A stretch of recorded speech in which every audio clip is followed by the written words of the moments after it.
Hey guys, welcome back. Welcome back to Tony's Temple. I know we haven't done a podcast in a while, but we finally find a good opportunity. One of my best friends, Darshan, Dave, is here to do a podcast with me. What up? What up? Yeah. We've been friends since what, like middle school? Yep.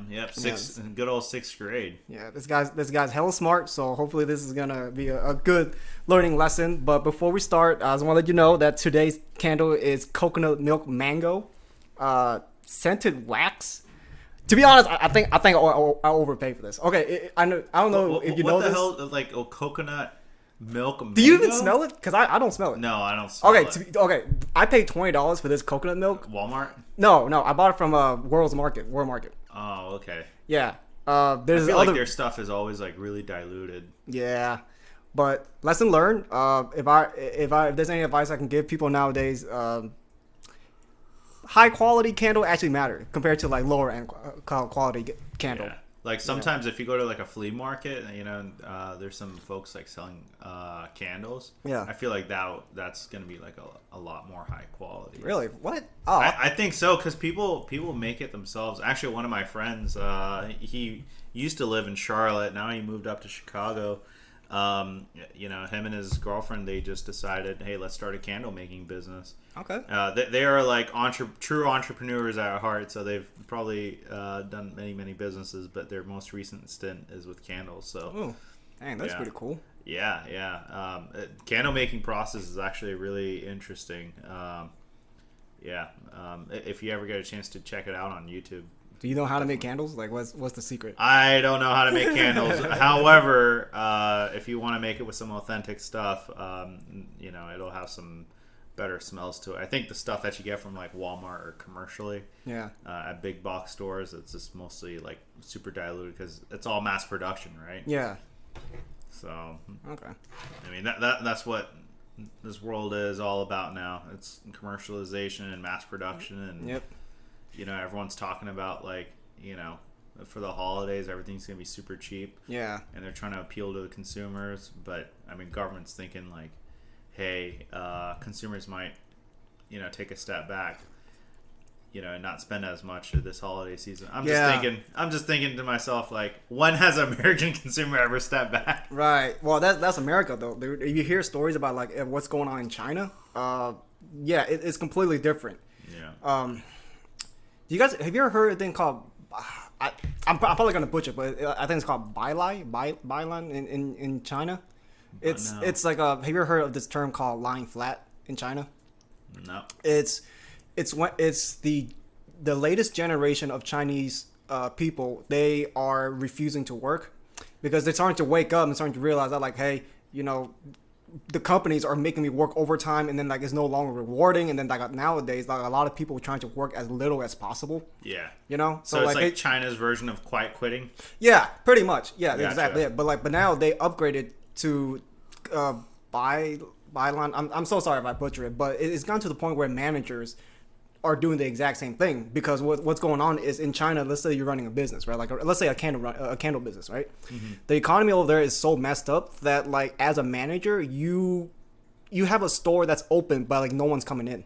Yeah. Like nobody wants to spend money, nobody wants to do anything, so it's kind of depressing. Like imagine if you have like a candle company and then like you start up, everything is all everyone's buying, but then like as what's going on in the recent economy, no one's there anymore. So like even the managers are like kind of just giving up, So the economy over there is completely different than what it is over here.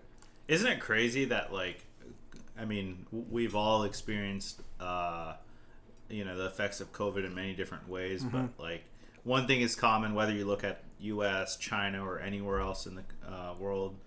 COVID started this whole thing where like people are reconsidering their lives and what the hell they're doing with their lives. Really, it's a self-reflection. And then now that we're quote unquote out of COVID, everyone's like, you know what? I want to travel more. I want to focus on me more. I want to focus on family and not so much about work. And companies are just like, whoa, not focus on us. What? We need you here. Yeah, we need you here. So you have the quiet quitting here, and then weirdly enough, the Chinese people are doing something similar. Yeah. I mean, it's not just them, and like Japanese people are doing it too. I do a lot of research on like Japanese culture, and like it's pretty bad over there too. Yeah, the Japanese. So this topic is what I wanted to start the conversation off. So like, let's say that you're a regular American, or let's say you're like a regular Chinese person. When you're lost in life, like, what advice do you have to give people like that? I mean, like, what do you do? Because like I have my own theory on like how to make your life more fulfilling. But like, what's your opinion? Like, what would you give? Yeah, I'll just preface it by saying like that's an excellent topic, because that's what I've been reading about too. Like, there's an older generation in Japan that's like, pretty much there's no one to take care of them. Yeah. And the younger folks are just kind of like they're lost in life. Mm-hmm. It seems like a high level perspective. Can't speak for everybody, right. But yeah. My personal opinion, what you should do if you're lost in life, I don't know. Like I'd say find a hobby to start off with. It's not going to be your end all solution, mm-hmm. but it's a starting point. I've always been like a big believer that like if you don't know how to do something, start somewhere and you'll figure it out. Yeah. What about you? My advice. Oh my God, I'm sorry. I'm drawing a blank. My advice would be you have to strip your personality down to mere, like, you're humans. Yeah. Right? Have you heard the hierarchy of needs? Yeah. Yeah. Right. So the whole point of hierarchy of needs is once you achieve. Imagine like a pyramid. At the bottom is what makes you function in society. Like in order for you to exist. Right, so you need water, you need food, you need housing, and all that. So right, so once you have that, it jumps to the next level of you need like community, right? You need people, you need a support structure, you need this, and the higher up you go, like it's no longer a need; it becomes a want. And at the top of the pyramid is what you idealize yourself as, So you what makes you, but it's not really what makes you like human. It's not what you need. It's just like who you are once you achieve everything else below that. Mm-hmm. Right. So with that being said, my advice would be you have to go back to your lower needs. Yeah. Right. And one of the lower need is, in order for people to be happy, is a sense of a community. Yeah. Right. So this is why people go to churches. Right. So when what I noticed in like everything I was talking about earlier, like what's going on in China, what's going on in Japan, people are lonely. Right. Mm-hmm. And the way that society has built up to this point with social media, Instagram, and then you're comparing yourself to other, and then like even though we're more connected than ever, people are suffering from loneliness more than anything. Yeah. Right. So once you establish a sense of community with people, that's usually a good start. I mean, there could be like a million different ways you can like tackle it. Like you said, like you got to form like a hobby, something that makes your life feel more meaningful. That's one. Right. But for me, like the sense of community is where most people should start if you feel lost. Yeah. Right. Yeah. And like, dude, people feel lost all the time, man. And I know I'm not the only one that go through this. Like when you wake up, you realize. Not. Yeah. Yeah. And like this happened to me so many times that like it no longer surprises me. Like you wake up, right? You go to work, you eat, you get off work, you play video games, or you drink beer, or people do whatever. Right, rinse and repeat. You keep doing it over and over, and then you kind of wake up saying, like, "What the hell am I doing with my life?" Like is this gonna be me forever?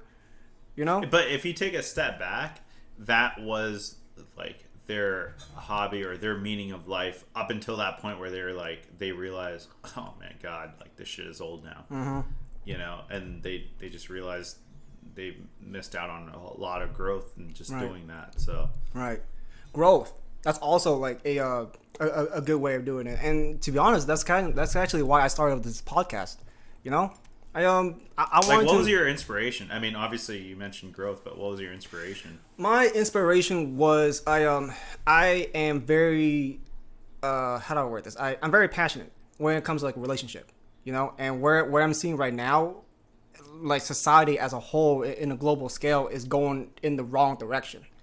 Yeah. Like for both men and women.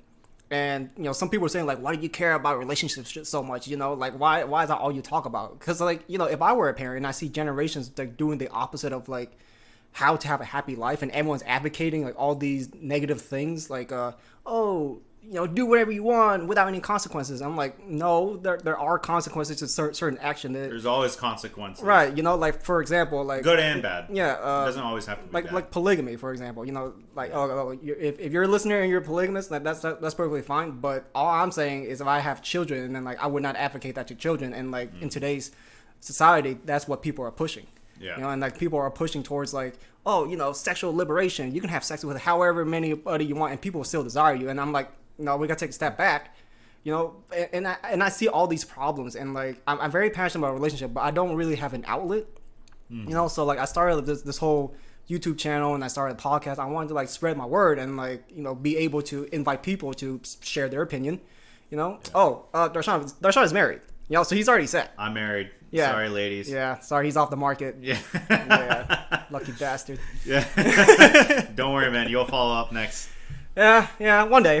Yeah. Yeah, man, it's in the work. But yeah, that's why I started the podcast, and you know, it's also a part of like personal growth for me. Mm-hmm. You know, I started doing the podcast, and back in the day, I used to edit videos and stuff. So I kind of went back to my root, and like, I don't know, you haven't seen my channel, but as of recent, I started like uploading Yu-Gi-Oh videos, and the point of those Yu-Gi-Oh videos is just like to flex my editing skills. I'm not doing it for like money. Mm-hmm. You know, I'm not doing it for clout. I'm just doing it because like, just like you said, you know, like I feel like I was lost in life, and I need to reinvigorate like what I do. Everything I do has to be more meaningful. You know, so when I create these videos, it's not meant for like views. It's not meant for like other people. It's meant for me to show that like, hey, here's what I'm capable of. You know, and like, it makes me feel alive. It just makes me feel better as a human being. I think so. You know, if we were to break down this entire topic of, you know, what you should do if you're kind of lost in life, I think it starts with number one, purpose, and then number two. I think there are certain things outside of your control, like, you know, where you were born and where you currently live. Right. You know, going back to the Japan example, you know, part of maybe some of the reasons why they feel so lost in life is also because, like, if you think about Japan, man, they are built to be just machines. Yeah. And culturally too. Yeah. You know, you're just told to work, respect seniors, work. And so at the end of the day, these folks in a modern economy, a global, you know, where you have global influences like here in the U.S., I mean, if these guys are just working all day and then they just open up their phone for 5 minutes, you know, in a day, and they look at TikTok videos across the U.S., they feel like, oh my gosh, you know, just by looking at some of these videos, they feel liberated. Because what the hell are the Americans doing? They're going around making like these TikTok videos. Remember the what was it? It was like some sort of challenge. There's so many of them, dude. No, but there was this one specific challenge where it was like a Drake song where you like hop out of the car and you're like recording yourself. Right. I mean, that shit would probably never happen in Japan. Right. You know, so people need to feel a little bit liberated, and so to your exact same point, you know, like sometimes you just need like a purpose and think about something else. Right. See, but I'm glad you brought it with the point of Japan, because like I feel even like in China too, it's very similar construct. I guess. But what I'm saying is, like, from a social construct kind of deal, like it's hard to do all that if you're, let's say you're in China, right? You're strict by like how much of the internet you can browse. You're right. You know, so like you're being kind of controlled in that way, and then like you can't really openly express your creativity or your opinion. So yeah, you can say, like, you know, be expressive, you know, do what you want, but like when you have a culture and society like China, it's not that easy. So like, I don't know. All I'm saying is, like, I say that, but then now I'm thinking back, like, not everyone have the same liberty and same freedom as I do. So it's hard for me to give the same level of advice. But I mean, by the end of the day, like I said, you have to break down what it is to be human and like how human beings are happy. You know, so like, right. That's tough, man. Yeah. I think even I don't think China's as bad as we make it out. Really? To be. I think that people. I'm gonna get canceled for saying this, but like, really? Yeah, really? Maybe. But I mean, if you're kind of just lost, like, I think global social media, whether it's TikTok, Instagram, Facebook, whatever have you, it just kind of opens your brain to, you know, outside thought, and then you decide. I mean, sometimes you don't even have to like consistently follow this stuff. I'm not a TikTok user actively, but once in a while, if I get on it, I'm like, huh, that's actually happening, and it kind of makes me want to go do it. Like for what? example, like what? Like I like adventurous stuff. Okay. So sometimes I might find someone doing something really adventurous, and it's stupid, and sometimes it's over the top a little bit, but it makes me kind of want to do like, hey, maybe I can do like a toned down version of this, right? And boom, maybe for that day or that weekend or for a couple of weeks, it gives me some sort of purpose. Okay, and it makes me want to think or research or physically actively do something. Okay, adventurous. Right. Whether it's like going out for a run, I don't know, take a walk in the park, something like that. See, like these little things that we say, people we say it, but like sometimes people don't do it, and then like it's one of those, if you give people advice and they don't follow it, and then they expect there's a change, an immediate change, like. Yeah. I mean, sometimes you gotta like do these little things in order to like make bigger impact, right? Like it's like totally a snowball effect. It's like a snowball effect. Yep, totally agree. Yeah, you just gotta just do it. Don't if you just tell yourself do it. It's funny because last night. So let me back up. 3 or 4 weeks ago, I hung out with a few friends, and we were uptown at our Merchant and Trade, and one of my friends, he was like, yeah, I got up, in the morning and I worked out, and I was like, oh, okay, cool. And I was thinking maybe it was like 6:30 or 7 o'clock. And I asked him, like, what time did you wake up? And he was like, I woke up at 4. And I was like, God damn. 4? What? Yeah. But, that blew my mind, and it kind of, in a way, like, gave me a little bit of motivation. So sometimes, like, listening to podcasts like these, or it doesn't even have to be this podcast. It could be something else, but you get motivated by that. Right. And I kid you not, the next day I woke up at 4:30. And I went to my community gym for the first time. I've lived there for 2 years. I've not been, not once. Other people have gone, used my access and got in, but I've never been there, not once. But I did that. Now, could I have continued that? No. It was unsustainable. But now I keep referring back to that one time that I did something about it. And actually, this morning I wanted to go work out, and I kept telling myself before I went to bed, Darshan, you have to get up. You have to get up. You have, like, this is your purpose. I just kept telling myself that maybe like 10 times. Mm-hmm. And was it 4:30 in the morning? No. Did I wake up at 4:30? I did, and I fell back asleep. But I got up at 6:30 and I did it. Okay. So sometimes you just gotta tell yourself and just move on it. Tell yourself and move on it. Right. So with that being said, there's two advice I can give people if you're trying to hit the gym. One, when you go to the gym, you don't think like, I gotta go to the gym. The first thing you should do is like, I should put on some gym shorts.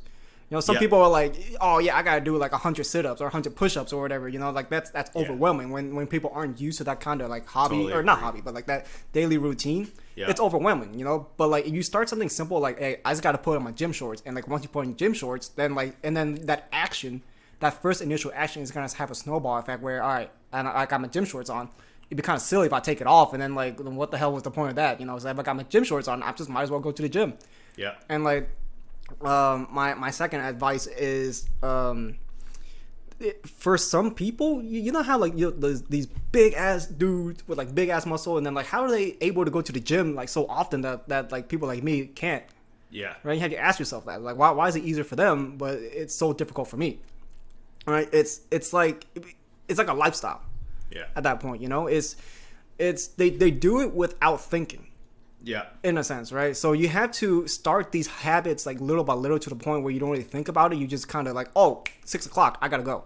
Yeah. Right. It's like going to work. You go to work because you have to, and if you can condition your mind to think, I gotta do this, you will do it. Like. You wouldn't skip on work, so why would you skip on working out? And I'm, to your exact same point, it doesn't have to be something like super blown out. Mm-hmm. Sometimes it could just be like, hey, I gotta get my gym shorts on. Right.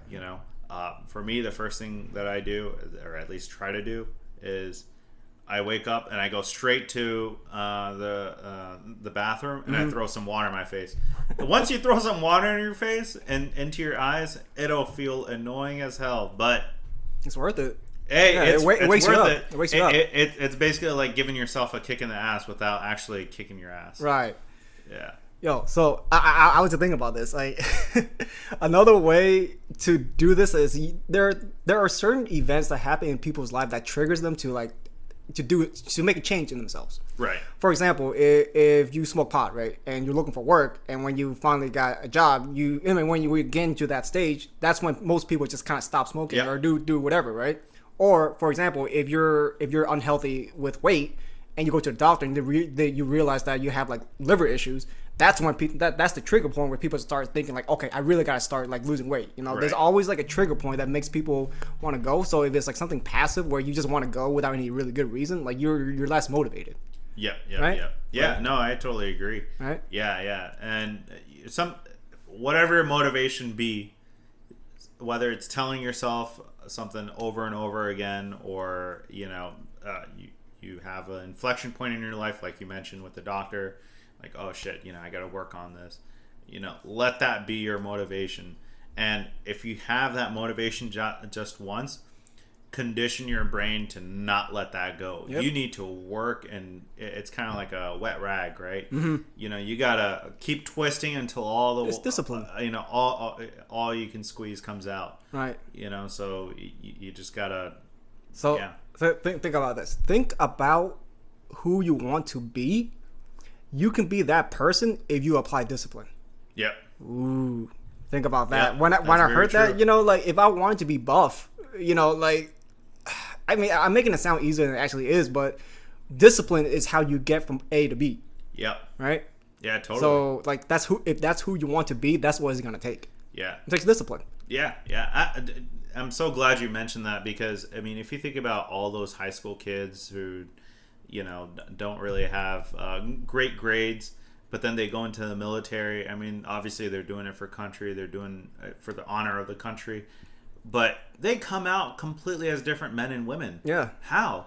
It's because they literally instill discipline in you. They break you down and then they build you back up. Yeah. And Have you ever heard of this it term? can happen with anybody. There, I was watching this video. Have you ever heard this term called omni-directional ass chewing?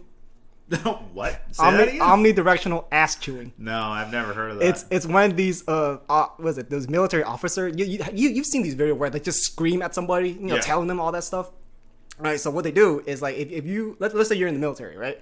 There's gonna be like 3 officers, maybe 4 officers, Yeah. right, surrounding you like a swarm of bees, right? They're all yelling at you to do something at a different time. They're like, Yeah. go. They're just like being aggressive, and like that tactic is called omnidirectional ass chewing. Omnidirectional ass chewing. Because they're everywhere. They're behind you, they're in front of you, they're on their side, right? So they're chewing your ass.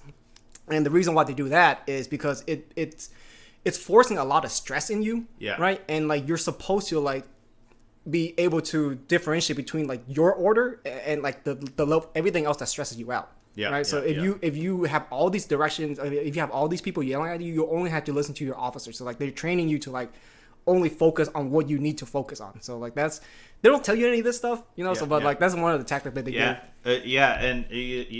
to that exact same point, sometimes, well, one basic thing about human nature is fight or flight. Right. Whether you're talking about today's time or centuries ago when we were hunters and gatherers or whatever, this instinct has always been in us. Fight or flight. Do you want to fight something or do you want to run away? That's flight. Right. So it all comes down to that. So that omnidirectional ass chewing. Yeah. You're pretty much like, all right, well, I can't flight. I can't run away from this because they're everywhere. Right. I only got to fight through this. Yeah, and then they train you with that level of stress. So like when it happens again in a different scenario, like you're more prepared for it, right? Yeah, absolutely. Right. So if you're ever in a situation where you have to chew 8 asses in a row, just remember what omnidirectional ass chewing is. I'm just kidding. That's a weird mental picture, but I understand what you're saying. But I can't help it, bro. Like when you tell me omnidirectional ass chewing, I don't think about like 5 people around me like yelling at me. I'm thinking about like you have to eat like 5 asses around you. Like, sorry if it's inappropriate. Sorry if you have kids listening to this. I didn't think about that. But. No, but it does come down to like fight or flight, and that'll give you discipline. I mean, you just tell yourself whatever you need to, whatever motivation it is. Yeah. To build that discipline, as you said, that's so like multifaceted. Mm-hmm. It's not just with like working out. It's, you know, it can be used for work, your personal work, you know, outside of, you know, professionally working. You can use it in your professional work. Right. You can use it for like any sort of long-term goals that you have, you know. So I think that's that, you know, kind of part of the discipline thing is also having the motivation to figure out a long-term goal. Mm-hmm. So like, what are your thoughts and opinions on like having long-term goals? Well, you gotta have long-term goals, right? My opinion in long-term goal is you have to train yourself to, I guess, give up the short term for the long term, Mm-hmm. right? And that can go for like eating food, Right. saving money, Mm-hmm. right? And what I've learned is people that do not think about the long term, they tend to have harder lives than people that do. Yeah. Right. So people that rather eat now than to like save that, you know, save that food for later, or people that don't know how to save. And Yeah. I'm going to preach about this real quick, but everyone should be able to save money to a certain point.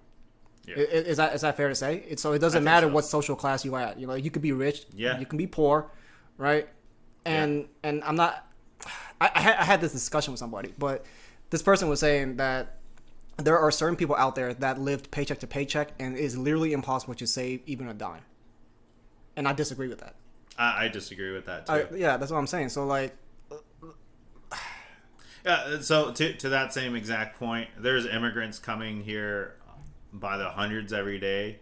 You know, I'm not saying any specific race of people, but just saying immigrants in general who are not native to the States, and they're able to make it, and they come here with less money than people here do. the so. typical immigrant story, the story of my parents. You know? Yeah, but you know, if look, at the end of the day, everyone's human. Everyone has the same platform. If they're able to do it, it goes back to the motivation. You can do it too. Yeah, pretty much. But yeah, to my point, like it's I think that's something that everyone needs to do. It doesn't matter what your social status is. Yeah. You can make like, you know, minimum wage, or you can make like a bunch of money, but by the end of the day you have to learn how to save. And Right. that's something that I want everyone to like literally apply to their lives, because you don't do that, then like what are you doing with your money? Yeah, no, Right. I totally agree. Yeah. I think, like, you know, at the beginning of this podcast, we started talking about, like, you know, people do things that's really, really short term, like, you know, oh, you should do whatever you feel like or your heart desires. Oh, I want to feel like, as you said, I think sexually liberated. You can, I mean, I can be a polygamist and this and that. I think that's all our society has kind of formed into this. We're just kind of backed up, and we just want to do our own thing because in the short term, it's socially satisfying. Well, emotionally satisfying and socially satisfying. And then whenever we see like other people somewhat quote unquote happy, and everything's like social media now, right? So you look at an Instagram story, or you see some pictures on Instagram, like, oh, this person went to Mykonos, Greece, or whatever. You know, that doesn't just because you see happy pictures doesn't mean that person's happy. Right. They're just happy in the moment, I'm sure. Right. You know, but it's not a sustainable all the time kind of thing. Yeah. You know, but doesn't mean that we should always do things that are, you know, emotionally satisfying all the time, and that's going to lead to long-term satisfaction. Right. That you're going to have ups and you're going to have downs, and to your point, if you want to have long-term, you know, stability in terms of what you want to do, motivation. Yeah, sometimes you do got to sacrifice short-term stuff. Like, to your point, if you feel like, you know, you're unhealthy, or your doctor has said that you're unhealthy, you just got to... Yeah. In the short term, it's not going to feel so good. It's going to be a pinch. But you cut back, eat healthy. For long term, you're going to be much more happier. Yeah, I feel you on that. Dude, when you were talking about the whole Instagram thing, that kind of got me thinking. There's this new app called Be Real. This is not an advertisement. I wasn't sponsored by this, but there's this app called Be Real. Have you heard of it? No, never. All right. What is it?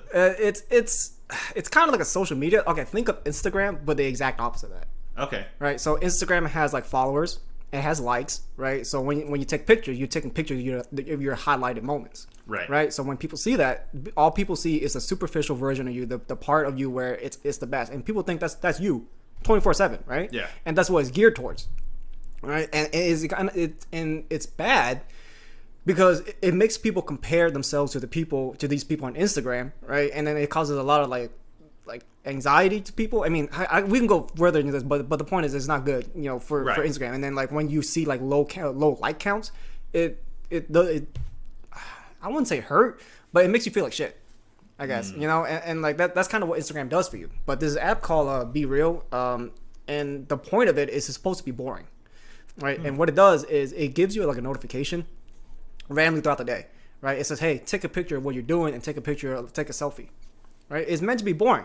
Because like I installed it just this morning, and then I took a picture of my cat, and I took a picture of myself. So like these aren't highlights of my day, right? And like there's no like function, there's no following function. You can like do it with your friends, but the whole point of it is like this is real life. This is not your superficial moment 24/7. You're not living like you're not talking to like the Queen of England, or or whatever, or Britain or whatever. And, right. You're not doing all these glamorous things 24/7. Right, you're just living a regular life, and like the whole point of that, it's supposed to help people think like, hey, this is how life is supposed to be. People are just normal, but I'm kind of sus with this app because it's making you take pictures at random times, so you're more interactive with this app, and like it tracks your location and it tracks like your face, I guess. So it's a little bit sussy.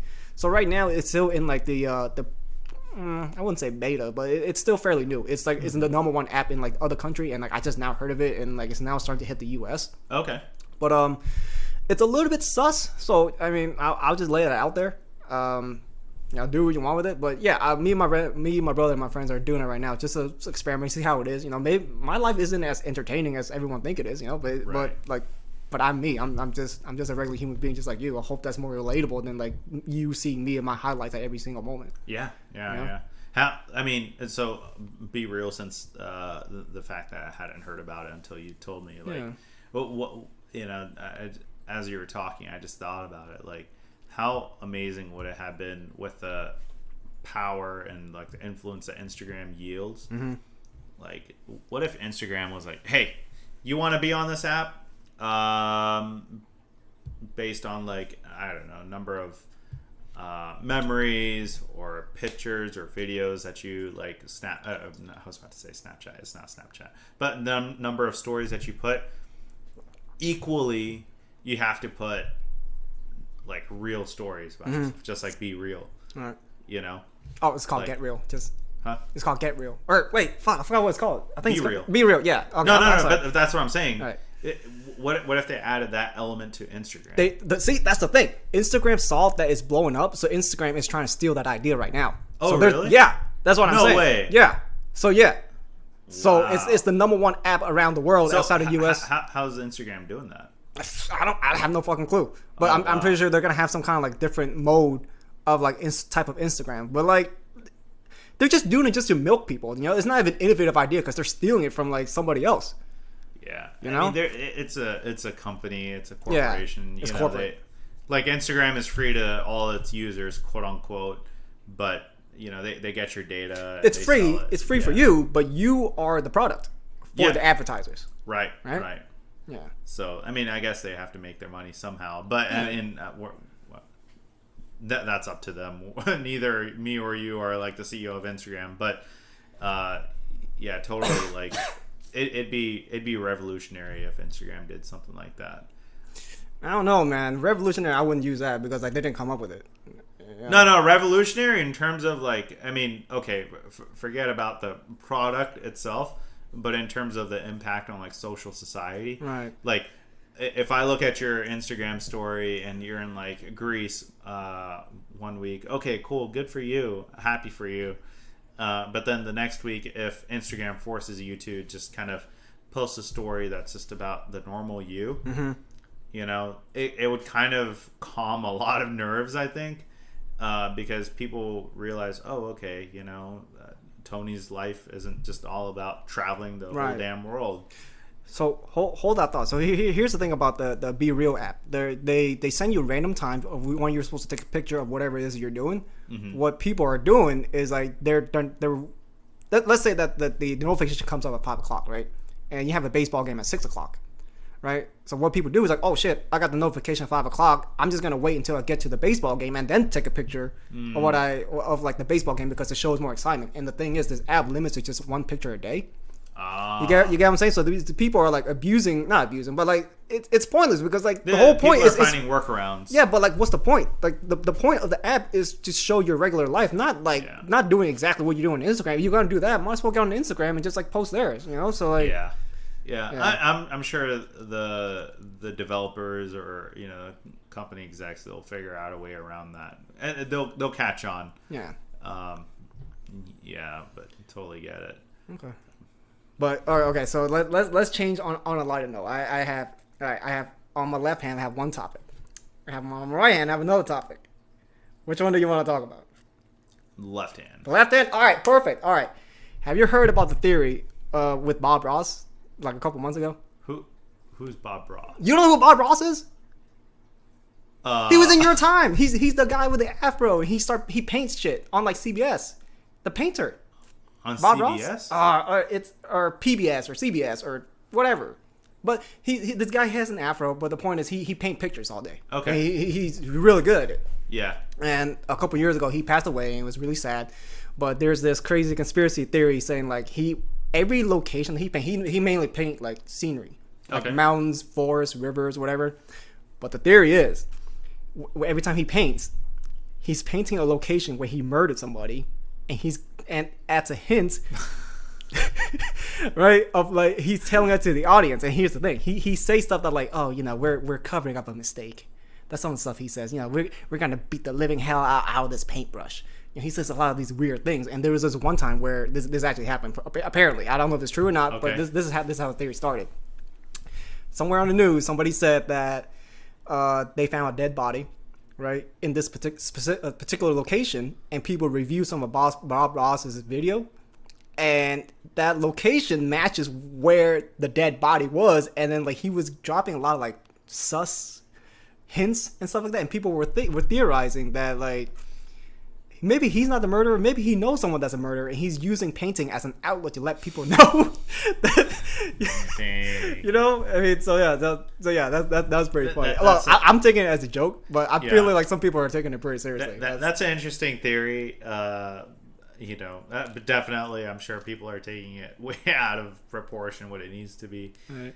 I mean, if maybe the police can go back and look at every one of his paintings and see like, oh, there's a murder scene, oh, there's another murder scene, then maybe there's a trend. Let's go to every single place that he ever painted and search for a dead body. Exactly. Let's use our fund, let's use our taxpayers' money just to investigate Bob Ross, this dead guy that's been drawing locations over his murderous locations. I feel like maybe that one time it might have been like a little bit of a coincidence. I think it was just like a joke kind of deal, and then like it just spiraled, and it was just like a funny conversation. But like people were saying, what would be crazier, is like maybe forget about like a murder scene or something like that. What if there's like hidden messages in that? But that is the hidden message, right? No, but apart from that, like. Like with Mona Lisa, there's like hidden messages there. Same thing with like the Last Supper. What the hell are you talking about? Okay, I know about the Last Supper, but the Mona Lisa? Yeah, there's. I mean, I can't remember all the conspiracy theories there, but there's like there's theories about the Mona Lisa and how that's there's like hidden messages there. Like what? I don't know anything about this. Nothing that I can recall right now, but I do remember that. Okay, what about the Last Supper? So I mean, believe whatever you want to believe, but just based off of what I've read, nothing that I've personally thought of is that if you look at the way Jesus is looking, he's like talking to somebody, and then someone else. I think if you look at the picture closely, someone else has a knife out, but now that knife could just be like as part of the quote unquote Last Supper. Okay. but the theory is that that person was planning on killing and things like that. Yeah, I mean, deeper meanings behind pictures. I feel like every great painter, they have thought about like how they want to paint, what they want to imply, and their imagination is always running wild, Right. and they put these hidden messages in paintings. So it'd be interesting and cool to find out. I mean, I wouldn't doubt it. Yeah, I wouldn't doubt it. Totally. Like, I mean, like I'm a content creator, right? And like there are times where I'm thinking like, okay, every little detail that I put into my videos, there's something. I'm pretty sure no one's gonna notice, but I know that's there. Oh, you know, classic point. Disney movies. A lot of Disney movies have so many like sexual messages. Yeah. Yep. And you just don't think of them until you know. Right. People who are looking for that, they'll know it. Right. I mean, if you look for anything, you're gonna find it. Yeah. Right. So I don't remember all of them, but like I remember the one where I think it was Disney. No, I'm sorry. the Little Mermaid. In the background of one of the Little Mermaids movie photo, somebody drew like a shape of a penis. Yeah. Right? Yeah. So that's one. The content creator just thought it would be, really funny thing. Trying to think of another one. Well, this isn't really like a hidden message or like a hidden thing, but if you think about Alice in Wonderland, okay, there's a fucking caterpillar, on a hookah, like, okay, and if you think about like the setting in Alice in Wonderland when Alice is like in this forest and she meets all these different creatures and there's a caterpillar smoking hookah. It's hard not to think, what the hell was this creator doing at that time? Right. I'm sure he was on some shrooms. Bro, yes. Yeah. Yes. Like, how do people get these crazy ass ideas, right? Right? Yeah. I mean, totally. There's this other one. Have you heard Rollercoaster of Love? Okay, so it's an old song, and I'm sure if you heard it, you can just YouTube What does it sound like? Roller coaster of love. Yeah, it's. I'm sure if you listen to it, the beat goes. Dun, dun, dun, dun, dun, dun, dun, dun, dun, dun, dun, dun, dun. Okay. Okay. Well, anyways, look it up on YouTube at some point in time. You should join American Idol, by the way. Thank you. But in Roller Coaster of Love, apparently there's like. Yeah. Okay. Yes. Okay. Now I know what you're talking about. Okay. Okay.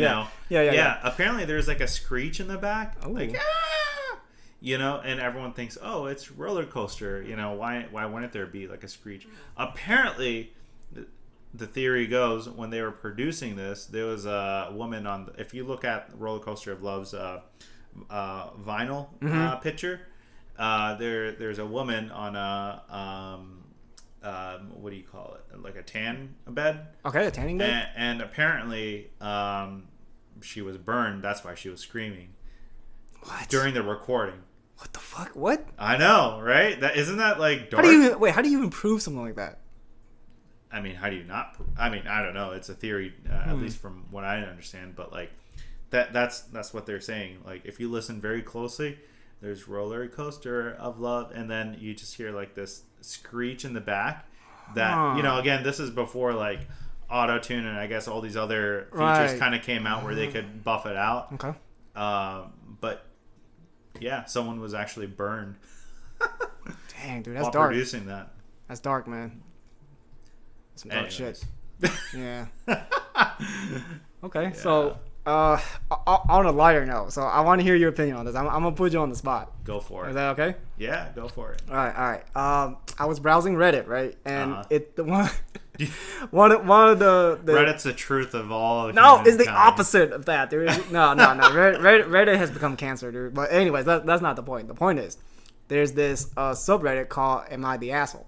Okay. All right. So I'm just gonna prick your brain. I just want Sure. to hear your opinion because like the context of this is when I read it, I told my friends about this and get their opinion, and like for some reason everyone's giving me like wild different answer. Yeah. Of whether this person is an asshole or not, but it evolved to like okay. I'm gonna say the details for later. But yeah. the question is, this person asked, am I the asshole for not cheering on my son for twerking on Discord? Twerking on This person, this parent, quote unquote parent, passed by his son while the door was open. He was twerking on Discord, video Discord. Yeah. Right? So is the father an asshole for not cheering on the son? No. I mean, the son is just doing his thing. I mean, how many times is the father really going to cheer him on for every tiny little thing? And again, going back to our like conversation about like what you see on like social media. I mean, like videos are no less different, right? Okay. Like I'm sure the father is like supportive in many other aspects of his life and many other activities that he does. But if the father didn't cheer him on for twerking, I mean, it's okay. Dude, I'm sorry, but this is a fake story. Really? I didn't realize it was fake until like I asked. Okay. So the scenario is I read this, right? When I read this, I thought this was real. Yeah. And my opinion, this is like, no, you're not an asshole. If I catch my son doing that, I would have like punished him in some way. I don't know what I would do, but like I would not encourage this, right?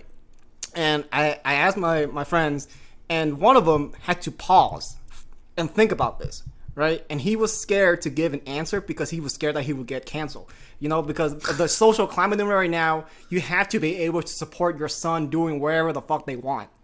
No. Right? So that's what I'm saying. And another person was saying like, yeah, well, he pretty much agreed with what I said. He was like, yeah, like I like what the fuck? Like my son shouldn't be doing this. But then like you can get what I'm trying to say. Like this is a troll question. But I've heard people saying like, oh yeah, if your son does that, you should support your son no matter what and do whatever, let your kid be free. You support them in everything they do. I'm like, no, fuck that. No. If my son or my daughter does that, like, no. I'm cutting you off from the internet. The fuck, Yeah. So yeah, I'm sorry, it's a troll question. But like I said, the point is I'm getting these crazy ass responses from certain people. I'm like, bro, it's like, am I the only one that's thinking like this should have been an easy answer? It's a no-brainer. And the thing about cancel culture is that I think everyone at some point in time realizes how detrimental cancel culture is, but they just don't want to say it because of cancel culture. That's what I'm saying. Dumb? That's exactly the point. It's like initially it was just a troll question, but to your point, it because the society we're in right now, we're conditioned to like be cautious and like do all this shit when we shouldn't be. It should have been like instant ideas like, no, this is stupid. What the fuck? Just my personal 2 cents, being cautious about every tiny little thing gets you nowhere in life. Elaborate. What do you mean? If you're too cautious and if you think way too deeply about certain things, like, oh, what will society think? What will this and what will that? Oh, okay. Like, how the hell are you supposed to raise your kids? How the hell are you supposed to like teach them like what real world is? Yeah. Your focus shouldn't be what society thinks. Your focus and your example should be, am I teaching my kids the right thing? Yes. And on an everyday basis, am I preparing them for the real world or not? Yes. Ding, ding, ding. Yes, correct. Yeah, I agree everything you said.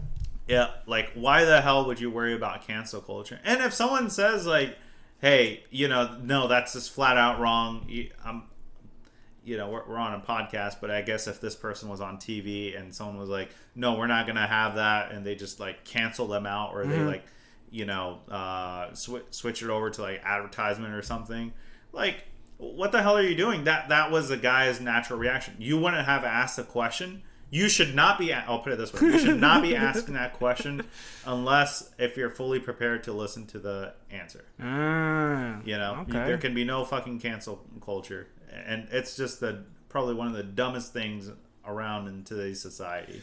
I feel very strongly and passionate about being against cancel culture. Yeah. Because it gets us nowhere. Right. I mean, think about it. Like, we have other shit to worry about, and as a first world country, we're worried about fucking cancel culture. Like, not to blow it out of super significant proportion, but like, honestly, we could use that brain power to solve other world problems. Right. Like, famine in Africa or something. Like, do you think? Do you really think like in some poor country in Africa, like the kids are worrying about cancel culture? Hell no. No, of course they're not. worrying about like how Survival. survival, and that our society has veered away from survival. That's a problem. Yes, I when agree. you get too comfortable, you just kind of dig your nails deep, and it's like being at the beach. The beach is really relaxing, and if you just stay on the beach too long, you'll eventually, little by little, kind of fall into the sand. That's just the way it works. You know, Okay. and that's your society where you're just too comfortable now. Bro, We're yes. kind of going under the sand and just being okay with whatever the hell happens. And no, I'm not about that cancel culture life. Yeah, dude. I agree with everything you say, man. It's just, I don't know, man. Like you say, we've gotten to the point where we're so comfortable in life that like we have all of our problems solved. There's no longer like a food shortage. We're not fighting for survival anymore. Yeah. Now people are looking for problems that just to kill time because there's no longer like bigger issues to solve. No more problems to solve. We're not solving for like, okay, how am I going to survive for the next day? You know, that kind of idea no longer occupies our mind because everything we need is already there. So, right? So, what? Sorry, I just thought of something before I forget. Yeah. You might have heard about this. I think it was about like a month or so ago. No one cared about this, but the fact that Instagram is kind of, delineating the line or making a gray area between itself and what TikTok does. Obviously they want to keep up with the competition, so they've adopted a lot of different features of TikTok and what makes TikTok so like sexy and amazing for its users, just to kind of keep the ball rolling. And no one cared about this, not one person. Okay. But then Kim Kardashian comes along, or who was it, Khloe or one of the sisters, one of the Kardashians, comes along, and they're just kind of like, and publicly on Twitter they say, Instagram is basically copying TikTok. And now it becomes a problem for the CEO of Instagram. What? Like, what the fuck? That's all it takes? That's all it took. Weird. And just because of Kim Kardashian or which one of her sisters it was one of the Kardashians, I know that. The whole world was just like, oh yeah, totally. And you can't... Where's a free movement of opinion here? Right. Like, just because you like Kim Kardashian, you look up to Kim Kardashian, doesn't mean that you have to agree with every damn little thing that she says. Right. I mean, this is how business works, dude. Like, YouTube is actually doing the exact same thing. They're copying TikTok. Have you heard of this thing called, like, YouTube Shorts? No, I haven't. It's another feature. Like, I would scroll through YouTube, and then, like, it would recommend me these YouTube Shorts, and it's just pretty much like a same format as TikTok. The whole point of TikTok is it gives you a short burst of a dopamine where they show you a short little clip, right? And then, like, and then you get your hit, and then, like, you're gone. Right, so YouTube videos tend to be like 10 minutes long, due to advertisement and stuff like that. But they saw TikTok success, and they're like, okay, how do we replicate that? So they create the YouTube Short, same thing that Instagram did, right? So it's just a short video to pretty much mimic exactly what TikTok does. Similar, but it seems like a little bit of a tangent topic, but I'll tie it in because you mentioned dopamine. Okay. Like, how crazy would it be? I mean, everything that we're talking about, this is kind of like the drawbacks of like social media and what our society has kind of come to. But, however, what if we could channel this into like positive energy? Like, for example, because you mentioned dopamine. What if you got like active drug users to, instead of wanting more drugs, you got them hooked on social media? And they got that dopamine. It's called Gen Z. It's called Gen Z, dude. That's all they are. They're like a bunch of... They're drugged? Yeah, they're addicted to like TikTok. Because like anything else that lasts longer than... That's an entire society. I'm just talking about one specific crowd of people. Hey, no, that's just my opinion, dog. That's just my opinion. Dude, I'm telling you, man. Dude, like it's not the same, man. Like back in the day, there are movies and there are like videos that last 10 minutes. But like nowadays, if you see a video that's like 10 minutes, that's too long. People can't... These younger generation can't like... Doesn't have the attention span to like... focus on just like longer distance. Like for example, if there are jokes in a TV show that like that takes like a whole episode to deliver, we don't have those anymore. Yeah, all the jokes now is like it had to be funny on the spot. Right. So there's no more build up. And the prime example, if you look into like movies and videos back in like the 1960s, the style of humor is completely different. on what it is today, and pretty much exactly what I said. Their jokes and their humor like drags to a point, right? Yeah. And it's funny. And then, but if you put a Zoomer, a Gen Zer, to watch that, Zoomer? that's what I mean. Yeah, that's what they are, man. I don't know. But I'm learning a lot today on this podcast. Yeah. Well, yeah, I do try to keep up with like. Here's your daily dosage of knowledge. Yeah, here's Tony's nugget of like random assorted knowledge and stuff. But yeah, but the point is, if you put like a Gen Zer and watch these shows, they can't sit through and watch it. Of course, I'm generalizing. Of course, I'm just being like kind of an asshole. But part of what I'm saying is true. Yeah, I'm just saying. I'm just thinking about like, what if we could channel this negativity into like. Okay. So back to the topic you were talking about. So if you get like a drug dealer and then like you. Not a drug dealer. I'm sorry, a drug user. I'm sorry. Yeah, a drug user. I still don't understand where you're going with this. I'll give you an example, okay? All right. So you don't know this, Tony, but last week I found out that my dad has kidney stones. All right, so I'm gonna make it kind of personal and real on this podcast. We went to the urgent care. Urgent care basically said, you guys got to go to the emergency department. We don't have the resources here. I said, all right, that's cool. Took my dad to emergency department. They were running some tests and things like that. But while we were in the emergency department, this dude kind of comes in, and obviously he looks like a little bit off. Okay. What? But he goes into the bathroom. He kind of looks homeless, not gonna lie. Oh, okay, I get what you're saying. But he goes into the bathroom, and he comes out, and one of the emergency department nurses runs up to him and was like, "Are you okay?" And this dude just can't talk. Uh-oh. But he starts crying. Oh shit. He starts crying, and he's like, "I need help."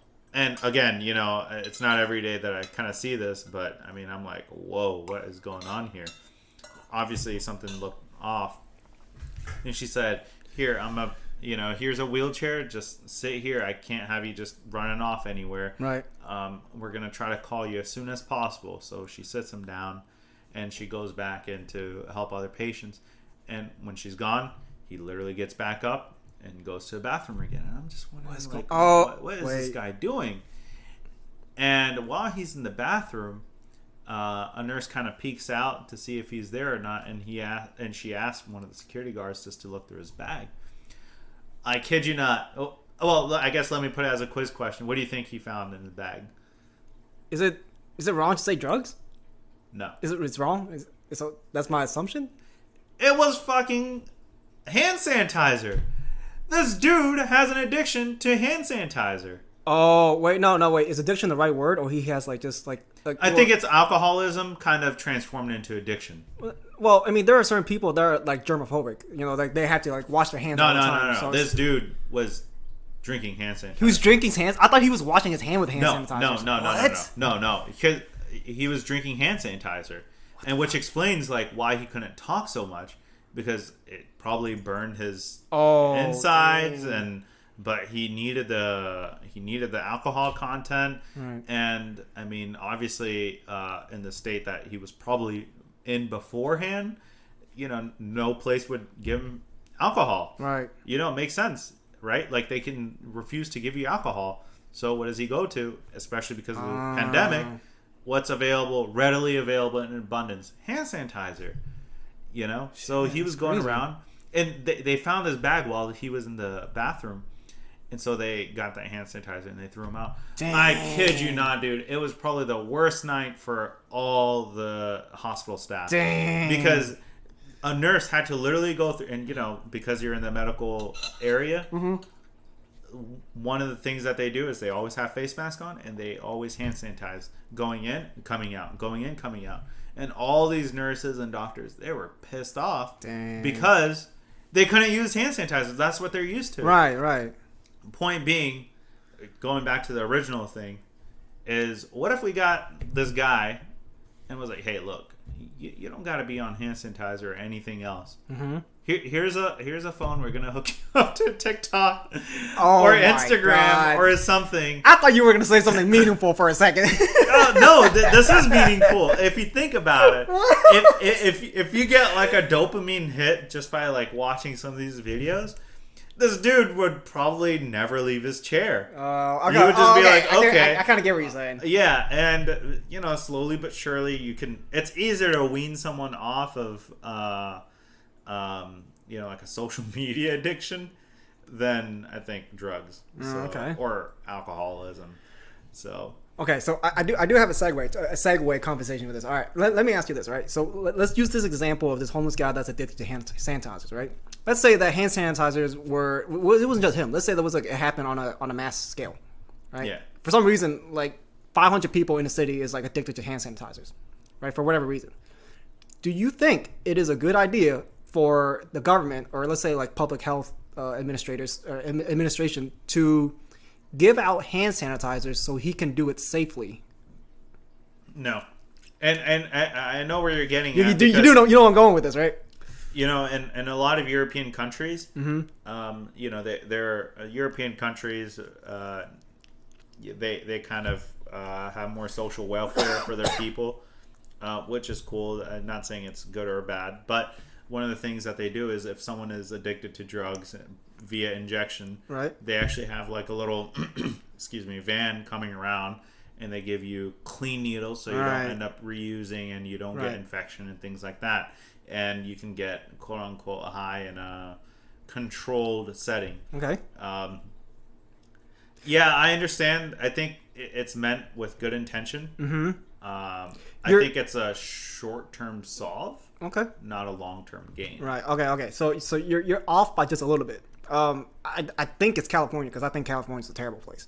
But anyways, it's either California or Florida or something. One of these U.S. states. Instead of doing that, what they're doing is they're handing out meth.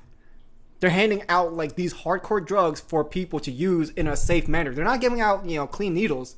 They're giving out literal drugs. Just like like imagine like there are a stall where people just giving out hand sanitizers. Yeah. Or but not to clean your hand, of course, for you to consume and get like messed up, because that's apparently But the point is, one of these states are doing that. They think that like it's a good idea just to give drug addicts these drugs and just let them like fucking take it. And I honestly was trying to rationalize why they would do that, and I still have not come up with a solution. And like I said, they're not giving out clean needles; they're giving out like actual drugs to these people. Let's take it. That's an interesting scenario, because I definitely would take.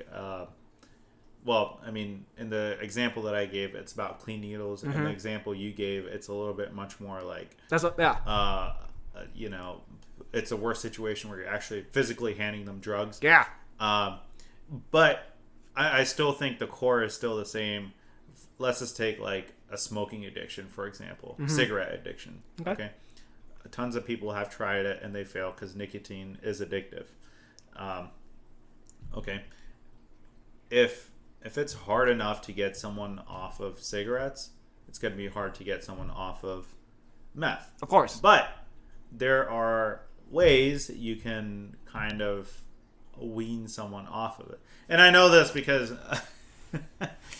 all right, so this is hopefully my family doesn't listen to this podcast, because a long time ago, before I was 21, I got caught, quote unquote, for trying to buy alcohol through someone who was already devil. I know, right?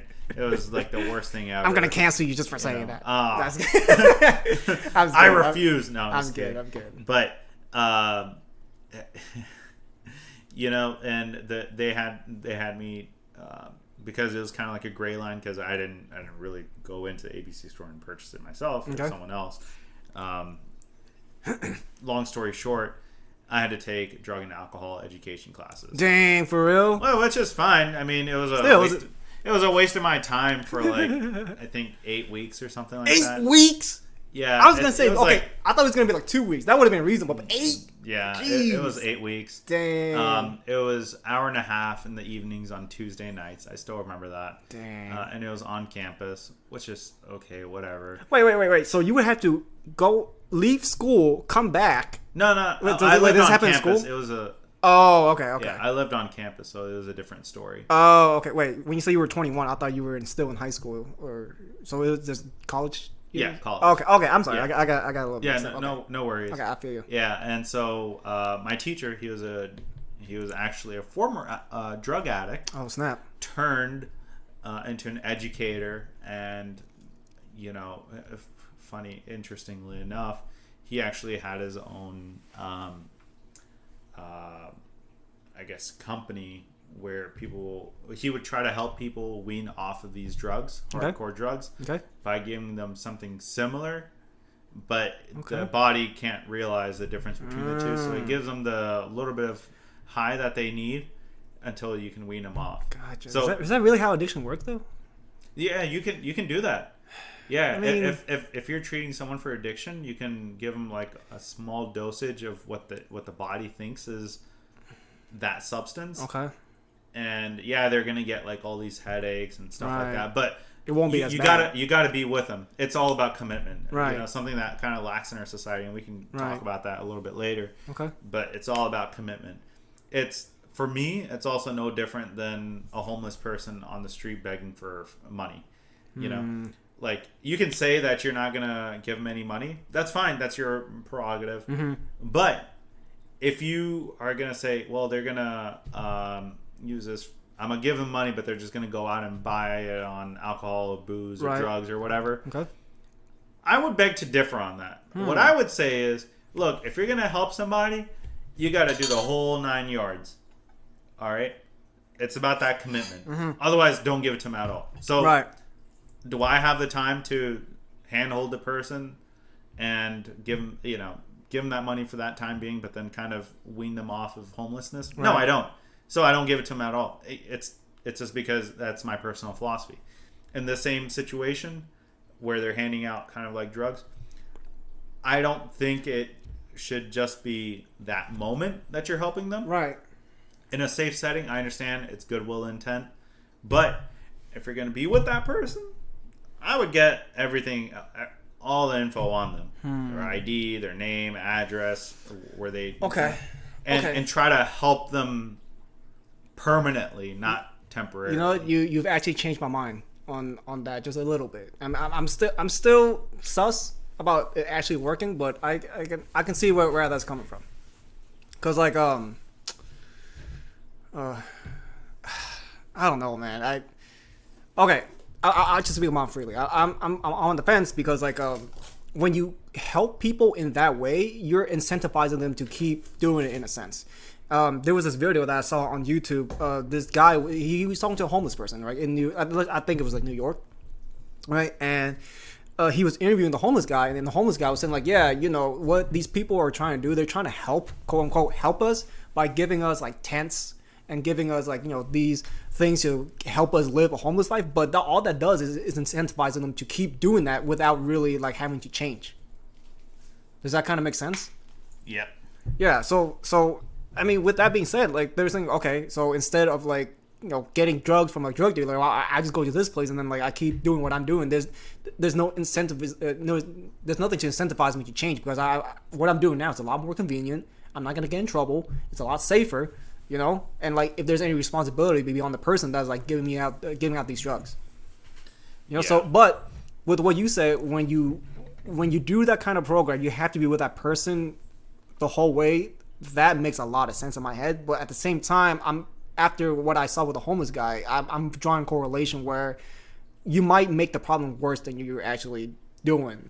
I mean, it kind of goes both ways. Well, again, we're kind of talking high level here, but if a government institution was supposed to create like a program like this, that was like, hey, we'll give it to you right now, but we're gonna be hand holding you the entire way to wean off of this.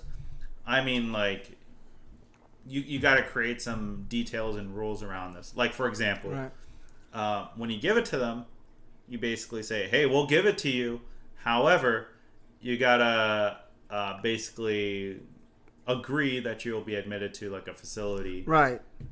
where we can help you. Okay. And so in the moment, the person just really needs it, Right.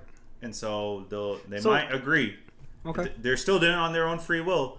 If they say yes, they get that drug, but then they get shipped off to a facility where basically there's in a controlled setting environment. Mm-hmm. Healthcare educators and substance educators kind of help them wean off of that drug Right. long term, Right. and they don't get released until they're in recovery. Okay, so let me get your opinion on this. My dad is my dad was a cigarette smoker. Okay. Right, so he smoked cigarette for most of his life, and after a while, his health started to decline due to like a lot of other different reasons. But he still smoked cigarette, and obviously, with all these health conditions, smoking cigarette isn't going to make it any better, right? Mm-hmm. So there's one time in his life, the doctor recommended him to stop smoking, and he did that for a little bit. But what ended up happening is because he didn't have the nicotine, all that stuff that the cigarette gave him, it produces more stress on him than doing him good. So for him to stop smoking cigarette, it's probably going to kill him. You know, so you can't just like quit. He's gone to the point where you need this stuff, and like his health wasn't good, so like he's not like us where we're healthy, where if we stop smoking cigarette we can like recover. He's at the point where he can't recover anymore. A lot of these like, you know, switching back to like these drug addicts, sometimes they get to that point, and like with their age and their health, you can't reverse it. You know, so like you're in a tough pickle, and then like if you are a program that are helping these people, you're responsible for their livelihood. So if something like that were to happen to them, then like, you know, you're responsible. So I mean, it's a tough situation. I mean, and the problem is like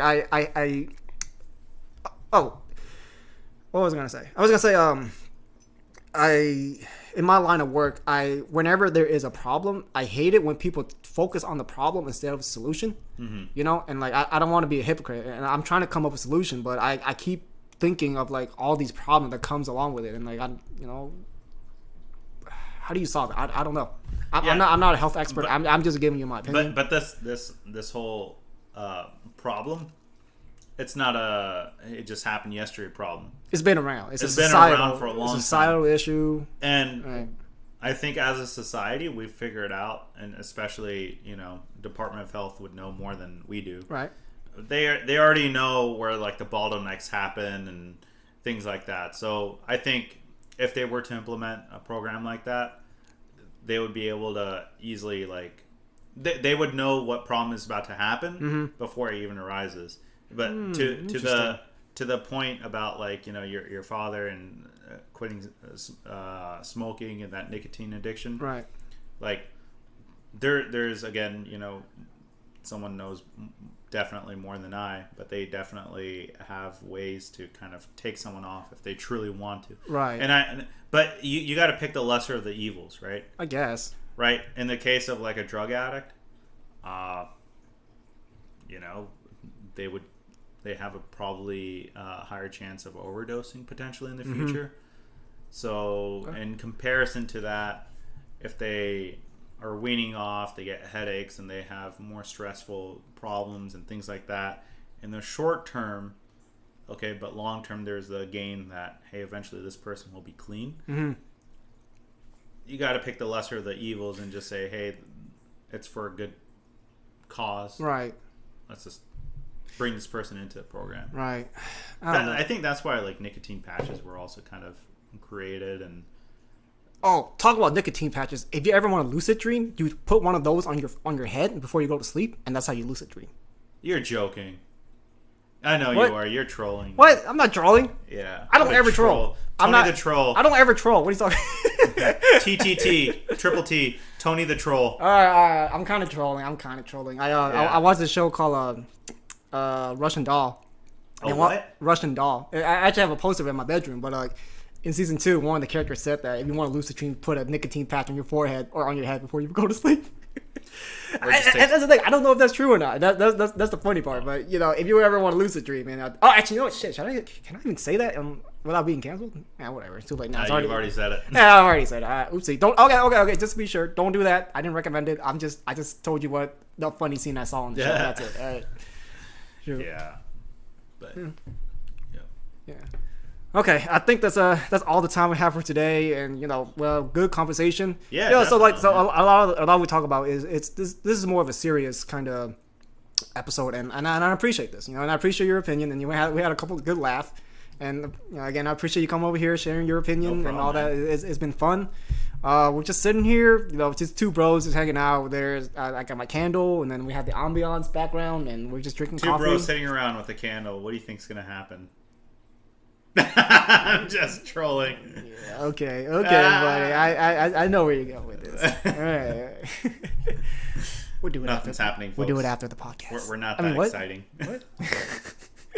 Yeah, man. Just what's that app? Shit, what the hell was that app called? Be real. Be real. How do I remember Be this real. more than you? You're the one who downloaded it. It's been a long day, man. My cat's been keeping me up, and somebody wasted my time this morning driving back and forth to Whitewater Center. Damn.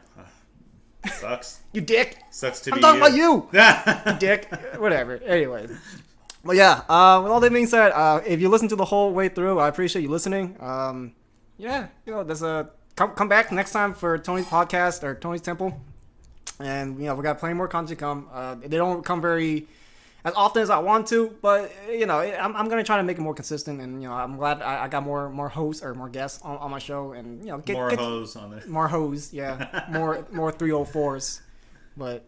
Anyways, yeah. So with all that being said, it is time for us to clock out and deuce. Yeah. Appreciate you guys. Thanks for the podcast, and thanks for having me over, Tony. Yeah, man, it's been fun, right? Yeah. Yeah.